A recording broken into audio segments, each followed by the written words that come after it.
Hello guys, this is Nadeem and we are on a mission to teach at least 1 million people how to evolve digitally and earn a living online. Welcome to my YouTube channel. तो last lecture में हमने देखा था menu bars, जिसमें सबसे पहला file menu bar देखा था हमने। आज के लेक्चर में कोरल ड्रॉ के अंदर हम एडिट बार देखेंगे, उसके अंदर क्या क्या ऑप्शंस है, क्या क्या शॉर्टकट्स हैं।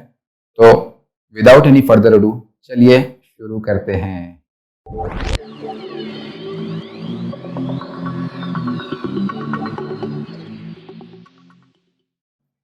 तो ये आ गए हम कोरल के इंटरफेस के अंदर। हमने अब तक सारे टूल्स देख लिया है, फाइल मेन्यू बार देख लिया, फाइल मेन्यू बार के अंदर फाइल ऑप्शन देख लिया है। आज हम देखेंगे एडिट ऑप्शन में क्या क्या चीज आता है। तो एडिट, जैसे हम एडिट के अंदर जाएंगे तो एडिट के अंदर सबसे पहले आता है अंडू। अब अंडू क्या होता है, जैसे हमने कोई चीज गलत कर दिया है और मुझे बैक स्टेप पे जाना है, कोई चीज को ना मुझे एक स्टेप पीछे जाना है, तो मैं Ctrl+Z करूंगा तो एक स्टेप पीछे चले जाएगा। अगर मैं फिर से Ctrl+Z करूंगा तो एक और स्टेप पीछे चले जाएगा, है ना। जैसे एक ऑब्जेक्ट मैंने ये लिया, अब इसके अंदर मैं कुछ भी ट्रांसफॉर्मेशन करता हूँ, कुछ भी चेंजेस करता हूँ, तो अब मैं Ctrl+Z जैसे प्रेस करूंगा तो वो एक एक स्टेप पीछे चले जाएगा। इस तरह से डिलीट के लिए काम में आता है अंडू। अब अंडू कितना स्टेप पीछे जाएगा, जैसे मैंने काम करते गया, अब मुझे कितना स्टेप मैक्सिमम ये पीछे जाता है, तो ये 50 स्टेप इसके अंदर बाय डिफॉल्ट 50 स्टेप पीछे जाता है। अगर उससे ज्यादा स्टेप पीछे जाना है तो उसके लिए सेटिंग में जाके चेंज करना पड़ता है, लेकिन मेरे ख्याल से आपको 50 स्टेप से ज्यादा पीछे जाने की जरूरत नहीं पड़ेगी, इसलिए कोई सेटिंग में जाके चेंज करने की जरूरत नहीं है। आइए देखते हैं दूसरा ऑप्शन कौन सा है। तो दूसरा ऑप्शन है रीड्यू। रीडू का अगर फॉर एग्जांपल मैंने Ctrl+Z कर दिया, ये हट गया, मुझे वापस से वो चीज लाना है एक बार, और जो चीज मैंने अंडू कर दिया वो चीज को वापस से लाना है, तो उसके लिए रीडू का ऑप्शन आता है। उसका शॉर्टकट है Ctrl+Shift+Z। हर एक सॉफ्टवेयर में अलग अलग होता है। कोरल ड्रॉ में अपने पास Ctrl+Shift+Z का ऑप्शन है। उसके बाद जो तीसरा ऑप्शन है एडिट ऐप के अंदर वो है रिपीट। रिपीट क्या होता है? रिपीट के बहुत सारे तरीके हैं, मतलब रिपीट के बहुत सारे तरीके ही कह सकते हैं हम। तो आइए देखते हैं, एक कोई भी चीज को मैं रिपीट करना चाहूँ तो मुझे पहले एक ऑब्जेक्ट क्रिएट करना पड़ेगा। अब उस चीज को किस तरह से रिपीट करना है मुझे, तो वो हो सकता है फ्रॉम, मतलब साइज के हिसाब से भी मैं रिपीट करना चाहूँ। इसका साइज मैंने बड़ा कर दिया, इसका रोटेशन कर दिया, तो ये अलग अलग तरह का रिपीट है। रिपीट करने के लिए हमें दो चीज देना पड़ता है। जैसे मेरा ओरिजिनल ऑब्जेक्ट है, ओरिजिनल ऑब्जेक्ट में एक तो कुछ चेंजेस होने चाहिए, कोई एक चेंज होना चाहिए, या फिर वो डिस्टेंस के अपना लोकेशन चेंज करना चाहिए, या फिर अपना कोई पोजीशन चेंज करना चाहिए उसे बेसिकली। और दूसरा ये है कि उसका एक कॉपी जनरेट होना चाहिए दूसरा, मतलब from one point two second point क्या चीज कर रहे हैं उसका एक कोई वैल्यू होना चाहिए हमारे पास। अगर मैं रोटेट कर रहा हूं तो एंगुलर वैल्यू होगा, अगर मैं उसका पोजीशन चेंज कर रहा हूं तो एक डिस्टेंस का वैल्यू होगा, अगर मैं उसका साइज बड़ा कर रहा हूं तो प्रोपोर्शनल में उसका साइज बड़ा, कितना प्रोपोर्शन, कितना परसेंटेज उसका साइज बड़ा हुआ है, ये चीज।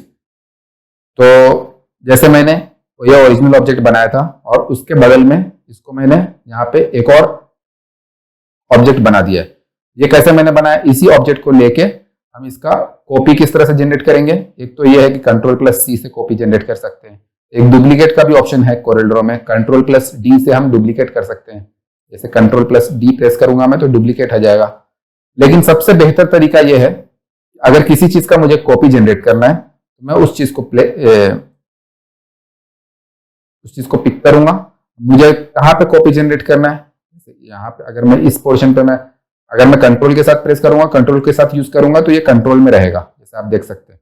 ये चीज मैंने आपको सेकंड या थर्ड लेक्चर में बताया था, तो वो एक बार आप चेक कर लीजिए। तो मैं चाहता हूं कि इतना डिस्टेंस पे एक और बॉक्स आ जाए, तो मैं लेफ्ट प्रेस करके रखा हूं, और लेफ्ट प्रेस करके रखते हुए ही लेफ्ट प्रेस रखना है आपको, और साथ में राइट माउस का राइट की प्रेस करना है।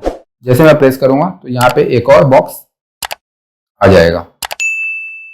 अब मैंने इसको दो चीजें दे दी, एक तो मेरा ओरिजिनल ऑब्जेक्ट था और दूसरा मैंने इसको एक डिस्टेंस दे दिया कि इस डिस्टेंस पे मैंने एक दूसरा कॉपी जनरेट किया। मुझे इस तरह के बहुत सारे चाहिए तो मैं Ctrl+R करता जाऊंगा। तो मैंने किस साइड में किया था, राइट साइड में किया था। इस ऑब्जेक्ट के राइट साइड में जब किया था तो वो राइट साइड में ही कॉपी रिपीट होता जाएगा। अगर मैं लेफ्ट साइड में करूंगा या फिर अगर मैं डाउन साइड में ऐसा करूंगा तो ये उस साइड में ही रिपीट होता जाएगा, जैसे आप देख सकते हैं। तो रिपीट करने के लिए मेरे पास दो चीजें होना चाहिए, एक तो डायरेक्शन भी होना चाहिए और एक कोई वैल्यू होना चाहिए जो कि डिफरेंस वाले वैल्यू होने चाहिए। जैसे अगर लेंथ में हम कोई चीज रिपीट करना चाह रहे हैं तो उस कितने डिस्टेंस के बाद रिपीट होना है, ये दो चीजें होनी चाहिए। और एक डायरेक्शन भी होनी चाहिए, कौन सा डायरेक्शन में आप रिपीट करना चाह रहे हैं। तो ये दो चीजें रिपीट करने के लिए हमें दो चीजें बताना पड़ेगा पहले कंप्यूटर को, फिर उसके बाद Ctrl+R से रिपीट, जितनी बार रिपीट करना चाहे उतनी बार रिपीट कर सकते हैं। आइए थर्ड ऑप्शन देखते हैं। थर्ड ऑप्शन कौन सा है? थर्ड ऑप्शन है कट। कट क्या होता है भाई? तो जैसे आप मोस्टली लोग जानते ही होंगे, लेकिन मैं एकदम लेमैन के लिए बताना चाह रहा हूं। तो कट के लिए हम इसलिए यूज करते हैं कि अगर मुझे यहां से कोई चीज को हटाना है, जैसे ये फाइल में से मुझे हटा के किसी दूसरे फाइल में इसी चीज को प्लेस करना है, तो मैं कट करूंगा। ठीक है, जैसे कॉपी करते हैं हम वैसा ही सेम कट भी है, कट ऑप्शन भी वैसी सेम है। लेकिन कॉपी करते तो सिर्फ जो ओरिजिनल ऑब्जेक्ट रहता है वो भी कॉपी होता है और वो रह जाता है, कॉपी भी हो जाता है और रह भी जाता है। ओरिजिनल अपने जगह पे ही रहेगा। लेकिन जब हम कट करते हैं तो ओरिजिनल वाले को हम डायरेक्ट उठा के दूसरी जगह पेस्ट कर सकते हैं, ओरिजिनल वाले को हटा सकते हैं। तो ये कट का ऑप्शन है। उसके बाद कॉपी प्रॉपर्टीज फ्रॉम, कॉपी का ऑप्शन है। कॉपी का ऑप्शन आप लोग को मालूम ही है, अभी मैंने बता दिया है, Ctrl+C इसका शॉर्टकट है। कॉपी प्रॉपर्टीज फ्रॉम क्या होता है? तो आइए देखते हैं कॉपी प्रॉपर्टीज फ्रॉम क्या होता है। जैसे मैंने एक ऑब्जेक्ट बनाया, इसका एक कॉपी जनरेट कर लेते हैं। मैंने एक ऑब्जेक्ट बनाया, अब मैं इसके अंदर ये कलर फिल कर रहा हूं, इसका आउटलाइन में 8 रख रहा हूं, आउटलाइन का कलर मैं ग्रीन कर रहा हूं। ठीक है, और इसका साइज भी मैं थोड़ा बड़ा कर रहा हूं। ठीक है, मैंने 3 चीजें किया। अब मैं चाह रहा हूं कि ये सारी चीजें मेरे पास इस सर्कल के अंदर भी आ जाए। ठीक है, ये जो चीजें मैंने इसके अंदर की है, फिल और आउटलाइन और सारी चीजें, मुझे ये सर्कल के अंदर भी चाहिए। तो मैं क्या करूंगा, जिस चीज के अंदर मुझे चाहिए, जिस चीज के अंदर मुझे कॉपी करना है, उस चीज को, उस ऑब्जेक्ट को मैं पहले सेलेक्ट करूंगा, फिर एडिट के अंदर जाऊंगा, कॉपी प्रॉपर्टीज फ्रॉम। जैसे हम कॉपी प्रॉपर्टीज फ्रॉम का ऑप्शन क्लिक करेंगे तो हमारे पास ये डायलॉग बॉक्स खुल जाएगा। आपको क्या चाहिए? Outline pen. आउटलाइन पेन हमें सेम कॉपी करना है, आउटलाइन कलर भी कॉपी करना है और फिल भी कॉपी करना है। ये तीनों को मैं ओके करके, जैसे ही मैं ओके करूंगा तो मेरे पास ये एरो आ जाएगा। इस एरो का मतलब है कि आपको किस जगह से कॉपी करना है वो बताइए, कौन से ऑब्जेक्ट से आपको प्रॉपर्टीज कॉपी करना है। तो मैं बता रहा हूं कि मुझे ये स्क्वायर से कॉपी करना है इसके अंदर। जैसे मैं बताऊंगा इसको वैसे ही ये यहाँ पे भी कॉपी कर लेगा। अब ये इसका 8 पॉइंट का था, इसके अंदर भी 8 पॉइंट का मेरे पास आउटलाइन है, कलर वालर सब सेम आ गया। ठीक है, इसका नेक्स्ट ऑप्शन देखते हैं। नेक्स्ट ऑप्शन है पेस्ट का। तो ये आपको मालूम ही है, कोई भी चीज अगर कॉपी करते हैं तो उसको पेस्ट करने के लिए Ctrl+V से पेस्ट करते हैं। Paste in view. Paste in view क्या है ये? तो ये पहले ऑप्शन नहीं था, ये वैसे भी कुछ इंपॉर्टेंट ऑप्शन नहीं, तो इसको आप इग्नोर भी कर सकते हैं। पेस्ट के जैसा ही है बेसिकली। अब पेस्ट स्पेशल बहुत इंपॉर्टेंट चीज है। तो पेस्ट स्पेशल क्या होता है? जैसे अगर हम कोई भी चीज, कोई दूसरा, जैसे मैं कोई चीज कॉपी कर रहा हूं यहां से कोई दूसरे सॉफ्टवेयर के फाइल में से, तो जैसे मैंने MS वर्ड से ये चीज कॉपी किया यहां से। अब जैसे मैंने कॉपी किया और यहाँ पे कोरल में आऊंगा, तो यहाँ पे पेस्ट करने के लिए मुझे, अगर पेस्ट करूंगा तो ये डायरेक्ट पेस्ट हो जाएगा। अब ये डायरेक्ट पेस्ट हो जाएगा। इसको ओपन करने के लिए और एडिट करने के लिए मुझे वापस से वर्ड में जाना पड़ेगा। मुझे क्या चाहिए? मुझे ना एक्चुअल कोरल के अंदर वो सारी चीजें चाहिए जो वहां पे था। तो उसके लिए हम क्या करेंगे, एडिट के अंदर जाएंगे, पेस्ट स्पेशल के अंदर जाएंगे, इसके अंदर बहुत सारे ऑप्शन है। आपको वर्ड डॉक्यूमेंट एक्चुअल में जैसा था वहां पे वैसी पेस्ट करना है, या फिर सिर्फ पिक्चर वहां से पेस्ट कॉपी करके लेके आना, वर्ड डॉक्यूमेंट के पिक्चर्स जो थे पिक्चर्स कॉपी करना है, या रिच टेक्स्ट फॉर्म कॉपी करना है, या सिर्फ टेक्स्ट फॉर्म कॉपी करना है। रिच टेक्स्ट फॉर्म में क्या होगा कि आपने जो फॉन्ट वहां पे लिया हुआ रहेगा, जो चीजें वहां पे जितना फॉन्ट का साइज वहां पे लिया रहेगा, जो जो चीजों को बोल्ड किया रहेगा, वो सारी चीजें, जो आपका अलाइनमेंट जो रहेगा, आपका मार्जिन जो रहेगा, वो सारी चीजें वैसी उसी फॉर्म में कॉपी करेगा। और सिर्फ टेक्स्ट करेंगे तो एरियल में जो डिफॉल्ट फॉन्ट सिस्टम है उसमें पेस्ट हो जाएगा। और अगर आपके फाइल में कोई पिक्चर है, इमेज है, जेपीजी है, तो उसके लिए आपको अगर आप पिक्चर करेंगे तो थोड़ा लो क्वालिटी रहता है। अगर आप पिक्चर एनहेंस मेटा फाइल करेंगे तो आपको अच्छी क्वालिटी में पिक्चर कॉपी वर्ड फाइल के अंदर से कॉपी कर सकते हैं। मैं करता हूँ रिच टेक्स्ट फॉर्मेट और ओके करता हूँ। यहाँ पे पूछ रहा है कि फॉन्ट और फॉर्मेटिंग रखना है कि नहीं रखना है, मैं ओके करता हूँ। अब देखिए, अब मेरे पास ये टेक्स्ट बॉक्स में सेम टू सेम फॉन्ट, वहां से सेम टू सेम कंटेंट यहाँ पे आ गया। तो जब भी हमें वर्ड या फिर कोई भी डॉक्यूमेंट के अंदर से कोई चीज कॉपी करना हो तो हम क्या करेंगे, पेस्ट स्पेशल का यूज करेंगे। ठीक है, नेक्स्ट देखते हैं। नेक्स्ट है डिलीट का ऑप्शन। अगर कोई चीज को डिलीट करना है तो हम यहाँ से डायरेक्ट डिलीट बटन से भी सिलेक्ट करके डिलीट कर सकते हैं, या फिर यहाँ से भी डिलीट कर सकते हैं। दोनों ऑप्शन एक ही है। डुप्लीकेट मैंने जैसे बता ही दिया है, डुप्लीकेट का कोई यूज नहीं है। डुप्लीकेट सेम चीज होता है, जो हम रिपीट करते हैं या फिर कॉपी करते हैं वही सेम चीज डुप्लीकेट है। अच्छा, क्लोन जो है, क्लोन थोड़ा अलग चीज है। तो क्लोन से क्या होता है, जैसे हम क्लोन करेंगे तो ये ओरिजिनल डुप्लीकेट तो बन जाएगा, लेकिन इसके अंदर प्रॉपर्टी ये रहेगी कि ये जुड़वा रहेगा। अगर मैं इसमें कोई चीज कलर करता हूं तो उसके अंदर भी होगा, अगर इसका कोई प्रॉपर्टी चेंज करता हूं तो उसका भी प्रॉपर्टी चेंज होता जाएगा। तो ये है क्लोन, जुड़वा। ठीक है, इसको भी कहीं पे भी यूज कर सकते हैं आप। अगर इसका एप्लीकेशन, मुझे तो आज तक नहीं आया इसका कोई एप्लीकेशन, लेकिन अगर आपको कोई एप्लीकेशन समझ में आता है तो कमेंट कीजिए, मैं भी देखना चाहता हूं इसका क्या एप्लीकेशन है। उसके बाद है सेलेक्ट ऑल। सेलेक्ट ऑल बहुत इंपॉर्टेंट चीज है। तो सेलेक्ट ऑल कब यूज में आता है, जैसे मैंने आपको सेव एज का ऑप्शन कल जब बताया था लास्ट लेक्चर में, लेक्चर नंबर 13 के अंदर, तो उसमें मैंने आपको सेव एज का ऑप्शन बताया था। सेव एज हम कब करते हैं, जब, और उसमें कन्वर्ट टू कर्व, जब हम टेक्स्ट को कन्वर्ट टू कर्व करते हैं या फिर प्रिंटिंग में देने के लिए फाइल कन्वर्ट टू कर्व करते हैं, तो कन्वर्ट टू कर्व करने से पहले सेव एज करते हैं। ये सारी चीजें बताया था मैंने। अब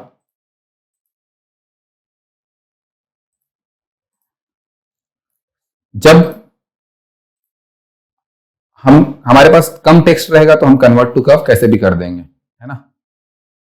हमारे पास कम टेक्स्ट है, ये सिर्फ एक दो लफ्ज है, या फिर वो बिजनेस कार्ड, ये इस तरह का डिजाइन है जो छोटे डिजाइन होते हैं उसमें कम टेक्स्ट रहते हैं, तो हम खुद से सेलेक्ट करके एक टेक्स्ट को कन्वर्ट टू कर्व Ctrl+Q करके कन्वर्ट टू कर्व कर देंगे।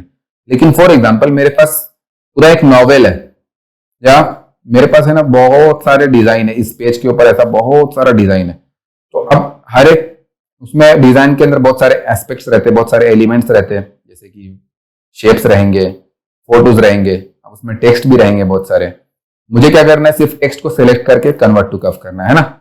अब मैं वो टेक्स्ट को ढूंढने कहाँ जाऊंगा, एक एक करके सिलेक्ट कर करके कन्वर्ट टू कर्व करूंगा, बहुत टाइम लग जाएगा। तो उसके लिए एक शॉर्टकट है अपने पास।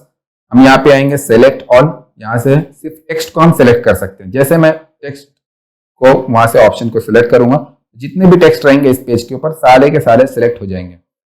कोरल के अंदर कुछ ऑप्शन, ये कोरल के अंदर बहुत सारे ऐसे इस तरह के प्लगइन्स आते हैं जिसके जरिए है ना हम एक साथ पूरे डॉक्यूमेंट का भी टेक्स्ट को कन्वर्ट टू कर्व कर सकते हैं। लेकिन इस ऑप्शन से सिर्फ मैं एक पेज का एक बार में कर सकता हूं। जैसे इस पेज के ऊपर जितना टेक्स्ट रहेगा सारे टेक्स्ट को मैं यहां से सेलेक्ट ऑल करके टेक्स्ट करके मैं कन्वर्ट टू कर्व कर दूंगा। लेकिन कुछ प्लगइन्स आते हैं जिनके जरिए हम पूरे डॉक्यूमेंट का, पूरे जैसे 100 पेज का आपने कोई नॉवेल बनाया तो 100 पेज का पूरा एक साथ आप कन्वर्ट टू कर्व कर सकते हैं। उसके बाद जो है ऑप्शंस, ऑब्जेक्ट्स।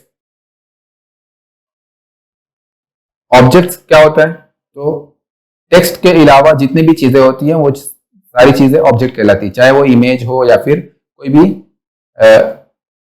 शेप हो बना हुआ कोरल के अंदर, सारी चीजें ऑब्जेक्ट कहलाती है। तो जैसे मैं ऑब्जेक्ट सेलेक्ट करूंगा तो सारे ऑब्जेक्ट को सिलेक्ट नहीं, एक्चुअली टेक्स्ट को भी एक ऑब्जेक्ट ही कंसिडर किया जाता है। तो कोरल में जितनी भी चीजें रहेंगी सब चीजों को हम ऑब्जेक्ट ही कहेंगे। तो ऑब्जेक्ट जैसे करूंगा तो सिलेक्ट ऑल का ऑप्शन भी यूज कर सकते हैं इसकी जगह पे।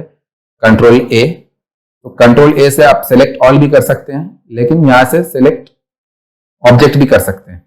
ठीक है, अब गाइडलाइंस क्या होता है? तो गाइडलाइंस हम यूज करते हैं फॉर एग्जांपल अलाइनमेंट्स वगैरह यूज चेक करने के लिए कि एक, या फिर हम अपने इजी ये के लिए यूज करते हैं कि प्लेसमेंट कहां पर है कोई चीज का, या फिर हम गाइड बनाते हैं तो उसके लिए यूज करते हैं।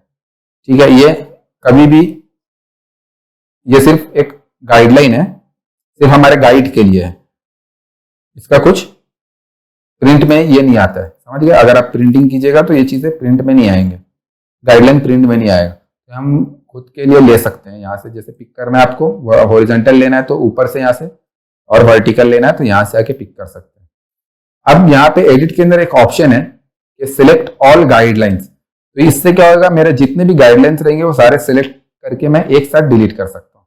तो सिलेक्ट ऑल, यहाँ से ये ऑप्शन सिलेक्ट ऑल गाइडलाइंस भी हम यूज कर सकते हैं। Find and replace, find and replace जैसे कि बहुत बड़ा टेक्स्ट है, अब उस टेक्स्ट के बहुत बड़ा मेरे पास कुछ फाइल है, जैसे कि कोई कंपनी का फाइल है, मैंने उसका आईडी कार्ड बनाया है। आईडी कार्ड जितने भी एम्प्लॉय रहेंगे सबके सेम सेम रहेंगे। अब आईडी कार्ड में मैंने ना कोई एक स्पेलिंग गलत कर दिया है, तो अभी मैंने क्या किया कि सेम ही आईडी कार्ड का कॉपी ले लेके सब जगह सिर्फ फोटो वगैरह चेंज करना रहेगा, लेकिन एक वर्ड मेरा कहीं पे गलत हो गया। अब मैं उस एक वर्ड को चेंज करना चाह रहा हूं, तो एक एक करके सब जगह चेंज करूंगा, उसमें टाइम उधर बहुत ज्यादा लगेगा। इसलिए मैं क्या करूंगा, find and replace, control F use करूंगा। यहाँ पे फाइंड ऑब्जेक्ट है, फाइंड टेक्स्ट है, अगर ऑब्जेक्ट चेंज करना है, टेक्स्ट चेंज करना है तो यहाँ से कर सकते हैं। ये इजी है, एक बार आप खुद से देख लीजिएगा, आपको समझ में आ जाएगा। ये वर्ड के अंदर भी, ये हर एक मोस्टली सारे जो भी बेसिक सॉफ्टवेयर आते हैं, जो माइक्रोसॉफ्ट के एक्सेल, वर्ड, पावर पॉइंट आते हैं, उसके अंदर ये रहता है। तो आप लोग एक बार देख लीजिएगा, आपको समझ में आ जाएगा। अगर नहीं समझ में आएगा तो आप एक काम कीजिए, फेसबुक ग्रुप ज्वाइन कर लीजिए, या फिर टेलीग्राम ज्वाइन कर लीजिए। टेलीग्राम का लिंक भी दिया हुआ है, उसमें बहुत सारे आपके दोस्त लोग रहेंगे, वो आपको गाइड कर देंगे किस तरह से इसको यूज करते हैं। स्टेप एंड रिपीट क्या होता है? ओरिजिनल इमेज को रखेंगे, बाकी सबको डिलीट कर देंगे, और स्टेप एंड रिपीट का यूज करेंगे। स्टेप एंड रिपीट किस तरह से यूज करेंगे? तो यहाँ पे दो ऑप्शन है, एक हॉरिजॉन्टल सेटिंग, एक वर्टिकल सेटिंग। आपको कहाँ जाना है? आपको हॉरिजॉन्टल जाना है या वर्टिकल जाना है? अच्छा, अगर मैं -20 करूंगा तो माइनस वाई एक्सिस पे जाएगा, +20 करूंगा तो प्लस वाई एक्सिस पे जाएगा। मैं आपको यही एक्सप्लेन कर देता हूँ। फॉर एग्जाम्पल, मुझे ना इस ऑब्जेक्ट का same to same repeated option चाहिए, तो कंट्रोल आर से भी हम रिपीट कर सकते हैं, लेकिन कंट्रोल आर से हमारे पास उतना कंट्रोल नहीं रहता, इतना ये कितने डिस्टेंस पे करना चाह रहा हूं मैं, तो उसका कुछ कंट्रोल नहीं रहता है। ये एक पर्टिकुलर डिस्टेंस पे करने के लिए मुझे क्या करना पड़ेगा, पहले एक 2 mm का या फिर 3 mm का, जितने भी 1 सेंटीमीटर का मुझे यहाँ पे एक बॉक्स बनाना पड़ेगा, फिर इसको यहाँ पे अलाइन करना पड़ेगा, है ना। तो उससे अच्छा हम स्टेप एंड रिपीट का ऑप्शन यूज करेंगे, है ना। अब मैं इसको फिर रिपीट करूंगा, तो ये भी तरीका सही है, ऐसे भी कर सकते हैं हम, लेकिन इससे अच्छा तरीका यह है कि हम स्टेप एंड रिपीट को यूज करें। स्टेप एंड रिपीट में अगर आपको हॉरिजॉन्टल में रिपीट करना है, हॉरिजॉन्टल यूज करेंगे। फॉर एग्जांपल, अगर आपको यहाँ पे 0 कर देते हैं, पहले मुझे हॉरिजॉन्टल में 1 सेंटीमीटर पे कितने चाहिए, 10 कॉपीज चाहिए, तो मैं इस बॉक्स के हॉरिजॉन्टल में 1 सेंटीमीटर पे 10 कॉपी लिया, तो इस तरह से आ गया। मुझे 1 सेंटीमीटर पे नहीं चाहिए, मुझे 30 सेंटीमीटर पे चाहिए, तो इस तरह से ये 10 कॉपी आ गया। इस तरह से हम कर सकते हैं, पूरा कंट्रोल रहता है यहाँ पे कि आपका रिपीट कितने कितने ये पे करना है, कितने डिस्टेंस पे करना है। उसी वर्टिकल अगर करना है आपको, वर्टिकल भी कर सकते हैं। यहाँ पे आपको वर्टिकल करने के लिए यहाँ पे आपको वैल्यू देना रहेगा और इसे 0 करना रहेगा। जैसे हम वर्टिकल करेंगे तो वर्टिकल वाई एक्सिस पे हो गया, माइनस में अगर डाल देंगे इसी वैल्यू को तो -x एक्सिस में जाएगा या फिर -y एक्सिस में जाएगा। ठीक है, अगर मैं इसको दोनों जगह पे करूँ, दोनों जगह पे वैल्यू दूं, यहाँ पे 30, वहां पे भी 30, ये कहाँ पे जाएगा, ये 45 डिग्री पे जाएगा। ठीक है, 45 डिग्री पे रिपीट होगा। क्यों, किस तरह से हुआ ये, तो ये देखिए, एक्स एक्सिस पे भी इसने 30 mm का डिस्टेंस को क्रॉस किया वाई एक्सिस पे भी इसने 30 mm का डिस्टेंस क्रॉस किया। ये ऑब्जेक्ट को देखिए आप, ये ऑब्जेक्ट एक्स एक्सिस से भी 30 के डिस्टेंस पे है और वाई एक्सिस से भी 30 mm के डिस्टेंस पे। इतना मैथमेटिक्स मत सीखिए आप लोगों को मैं कोरल सिखाना चाह रहा हूँ, तो ये उतना जरूरी नहीं है, आप इग्नोर भी कर सकते हो उसको। इंजीनियर लोग के बस की बात है, अगर नहीं समझ में आ रहा तो कोई बड़ी चीज नहीं है। ठीक है, आज के लिए इतना ही, फिर मिलते हैं नेक्स्ट लेक्चर में। तब तक अपना खूब ख्याल रखें, प्रैक्टिस करें। Bye, take care.